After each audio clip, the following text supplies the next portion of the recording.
Plusieurs milliers de candidats qui avaient reçu une réponse favorable de Parcoursup le soir se sont réveillés le matin avec un avis négatif. Madame la ministre, vous expliquez ce dysfonctionnement qui toucherait 7% des candidats par un problème d'informatique. Pourtant, dans un premier temps, vos services ont incité et autorisé par écrit les établissements à pratiquer un taux de surréservation jusqu'à 50%. Dans un second temps, vous les avez autorisés à dépasser ce taux.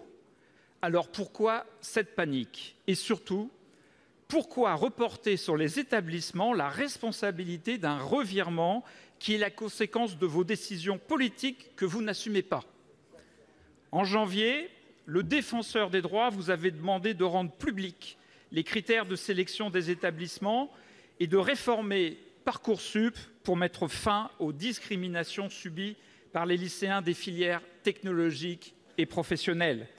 Nous attendons toujours vos réponses à ces questions essentielles, Madame la Ministre. Pour vous répondre, la parole est à la ministre de l'Enseignement supérieur, de la Recherche et de l'Innovation, Madame Frédérique Vidal. Vous avez la parole. Merci, Monsieur le Président, Mesdames les sénatrices, Messieurs les sénateurs. Monsieur le sénateur Ouzoulias, merci de votre question qui va me permettre de préciser les choses. Je n'ai jamais parlé d'un problème informatique. J'ai simplement indiqué que 2% des formations s'étaient trompées lorsqu'elles avaient de façon manuelle saisi le nombre de candidats sur la liste d'appel. C'est une erreur humaine, c'est une erreur factuelle, c'est une erreur qui évidemment est extrêmement regrettable. Et c'est pourquoi j'ai aussi demandé à l'inspection générale de regarder les raisons précises qui expliquent ces erreurs de façon à ce qu'elles ne puissent pas se reproduire. L'autre sujet auquel vous faites référence est un sujet qui est totalement différent.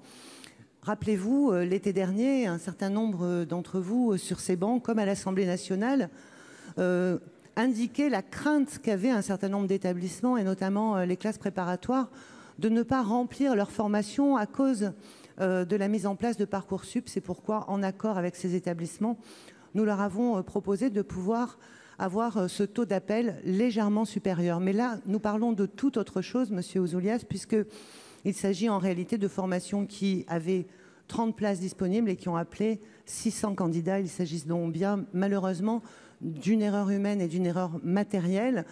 Le service qui permet de surveiller le fonctionnement de la plateforme a immédiatement relevé ces anomalies et les établissements eux-mêmes ont appelé le ministère en nous disant « nous avons fait des erreurs, aidez-nous à les corriger ». Ma responsabilité, c'était de faire en sorte que ces erreurs qui affectaient 2% des formations n'impactent pas les 900 000 candidats. Et donc, la procédure a pu poursuivre son cours normalement avec quelques heures de retard, ce qui nous permet d'avoir aujourd'hui 72% des lycéens qui ont d'ores et déjà une proposition d'affectation pour la rentrée universitaire. Je vous remercie.